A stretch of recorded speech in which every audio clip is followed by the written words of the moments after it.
नमस्कार साथियों, unique politics पे आप सभी का स्वागत है। साथियों, बसपा सुप्रीमो मायावती जी ने प्रेस कॉन्फ्रेंस कर ये साफ कर दिया कि अब कोई भी उपचुनाव बसपा नहीं लड़ेगी।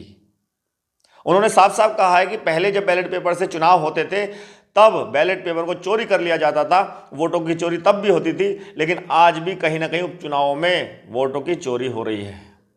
ये आरोप लगाए हैं और चुनाव आयोग को कहा है कि उनको संज्ञान लेना चाहिए और ईमानदारी से चुनाव कराया जाना चाहिए। इसीलिए उपचुनाव को देखते हुए उन्होंने कहा कि अब बसपा जो है वो कोई भी उपचुनाव नहीं लड़ेगी, लेकिन जो आम चुनाव होते हैं विधानसभा के, लोकसभा के या जो भी चुनाव है, आम चुनाव है, उन चुनावों में हिस्सा बसपा लेगी। चाहे नगर निगम के हों, जिला पंचायत के, सारे चुनाव की बात की है, सारे चुनाव बसपा लड़ेगी। लेकिन उपचुनाव को अब मना कर दिया कि अब चुनाव नहीं लड़े जाएंगे बसपा की तरफ से। और साथ ही साथ बहन जी ने, मायावती जी ने एक बात और कही है कि जब 2007 से 12 में पूर्ण बहुमत की सरकार बीएसपी की बनी थी और जो काम बसपा ने किए थे, जो शासन बसपा ने चलाया था, वो सबने देखा है कितना कुशल शासन रहा है। और सवर्ण समाज के लोगों को भी जानकारी है कि किस तरह का हमने शासन चलाया है। तो वही शासन चलेगा अगर बहुजन समाज पार्टी की सरकार आएगी। और साथ ही साथ ये भी कहा कि जब 7 से 12 में सरकार आई तो कांग्रेस और बीजेपी एक तरह से उत्तर प्रदेश में साफ हो गए थे और बहुजन समाज पार्टी क्योंकि केंद्र में भी सत्ता हासिल कर सकती थी, इसीलिए उसको तोड़ने के लिए छोटी छोटी पार्टियां बनाई गई। ये बात हम पहले भी कह चुके हैं कि इस तरह से हुआ है। और आज बहन जी ने खुद अपने प्रेस कॉन्फ्रेंस में ये सारी बातें कही हैं कि छोटी छोटी पार्टियों को खड़ा किया गया जिससे कि बहुजन समाज पार्टी को बांट दिया जाए, तोड़ दिया जाए। नाम लेकर नहीं कहा उन्होंने, लेकिन सीधा सीधा इशारा था चंद्रशेखर आज़ाद के ऊपर कि जो बड़ी बड़ी गाड़ियों में घूम रहे हैं, 8-10 गाड़ियों के साथ एक साथ घूम रहे हैं, प्रचार प्रसार कर रहे हैं, हेलीकॉप्टर से जा रहे हैं चुनाव प्रचार के लिए, तो उनके पास इतना पैसा कहाँ से आ गया? गरीबों के पास तो पैसा होता नहीं, कौन उनको इतना बड़ा पैसा दे रहा है? तो उन्होंने सीधा सीधा कहा कि चंद्रशेखर आज़ाद जो हैं उनको फंडिंग होती है, उनको लड़ाया है चुनाव भी दूसरी पार्टियां लड़वा रही हैं। ये साफ साफ इशारा बहन जी ने चंद्रशेखर आज़ाद को लेकर किया है। और ये भी कहा है कि हमारी जो पार्टी है, हमारी पार्टी में तो सदस्यता शुल्क जो होता है उसी से या फंड से पार्टी को चलाया जाता है, अपने खर्चे अपने बल पर पार्टी उठाती है, कहीं से कोई पैसा नहीं दिया जाता, कहीं से कोई फंड नहीं आता। तो ये गरीबों की पार्टी बताते हुए कहा है कि दूसरी पार्टियां जो बनाई गई हैं छोटी मोटी, वो बहुजन समाज पार्टी को कमज़ोर करने के लिए बनाई गई है। नाम नहीं लिया चंद्रशेखर आज़ाद का, लेकिन सीधा निशाना जो था वो चंद्रशेखर आज़ाद ही है। और ये सच्चाई है, इस उपचुनाव में भी देखा आपने, 2024 के चुनाव में भी देखा।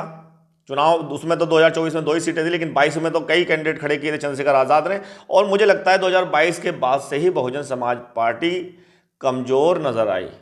लोगों को इस तरह से बांट दिया गया, इस तरह से गुमराह कर दिया गया कि कोई बहुजन समाज पार्टी को छोड़ करके इधर आ जाए या इधर जाना चाहता है चंद्रशेखर आज़ाद के साथ, वो कन्फ्यूजन में रहे। और कन्फ्यूज आज है,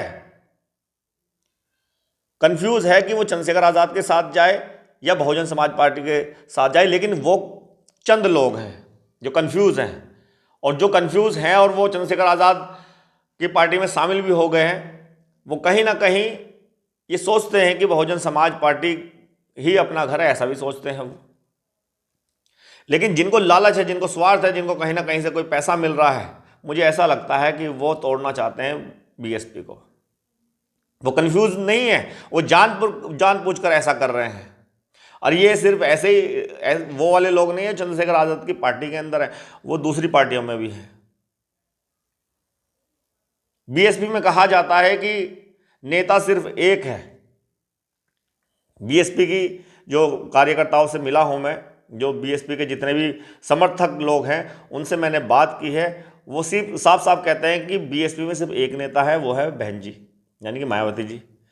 बाकी सब कार्यकर्ता हैं, लेकिन जो नेता है, अगर जो अपने आप को नेता मानता है तो फिर वो बसपा का नहीं रहता, वो कहीं ना कहीं दल बदल लेता है। वो कांग्रेस में भी चला जाता है, भाजपा में भी चला जाता है, वो दूसरी पार्टियों में कभी भी जा सकता है जो अपने आप को नेता मानता है। और ऐसा हुआ, जिन लोगों ने अपने आप को नेता माना वो इधर उधर जा चुके हैं और वापस भी आए हैं। लेकिन ज़्यादातर जो मिशन के लोग हैं, जो बहुजन समाज से इसलिए जुड़े हुए हैं कि जो बाबा साहब की विचारधारा थी कि देश के हर वंचित गरीब व्यक्ति को वो सम्मान मिलना चाहिए जो एक बड़े व्यक्ति को मिलता है। तो जो ऐसे लोग हैं वो कार्यकर्ता बनकर ही काम कर रहे हैं आज भी, चाहे वो घर बैठ के कर रहे हो या कोई पद ना लेके कर रहे हो, वो कार्यकर्ता बनकर काम कर रहे हैं और बहुजन समाज पार्टी को मजबूत करने की कोशिश कर रहे हैं। ये चीज़ तो मैंने देखी है। चंद्रशेखर आज़ाद को नेता बनना था, वो नेता बन गए। बहन जी ने एक बात और कही कि दूसरी पार्टियां एक आध सीट जिता भी देते हैं, वो भी सीधा सीधा जो निशाना था वो चंद्रशेखर आज़ाद पे था कि एमपी एमएलए बना सकती हैं, उनको एक दो नेता बना सकते हैं, और भी हैं उसमें, राजभर को भी आप कह सकते हैं। वो भी बसपा को कमज़ोर करने के लिए पहले बसपा से ही निकले हुए हैं सारे के सारे। स्वामी प्रसाद मौर्य भी हैं, सिर्फ चंद्रशेखर आज़ाद का नाम ही क्या लेना, वो सांसद बने हैं नगीना से। और भी ऐसे नेता हैं जिन्होंने बहुजन समाज पार्टी को कमज़ोर करने की कोशिश की। लेकिन ये बात तो है कि वो सारे लोग ये बात जानते हैं कि उत्तर प्रदेश में जिसने शासन चलाया या जो अच्छा शासन चला सकता है वो मायावती जी हैं, उसके अलावा कोई नहीं है। और ये तो इनकी बात होगी जो नेता हैं। जो नेता भी नहीं है, जो कहीं ना कहीं बीजेपी के भी समर्थक हो सकते हैं, कांग्रेस के भी समर्थक हो सकते हैं, या जो बुद्धिजीवी हैं उनको भी पता है कि उत्तर प्रदेश का शासन कौन चला सकता है।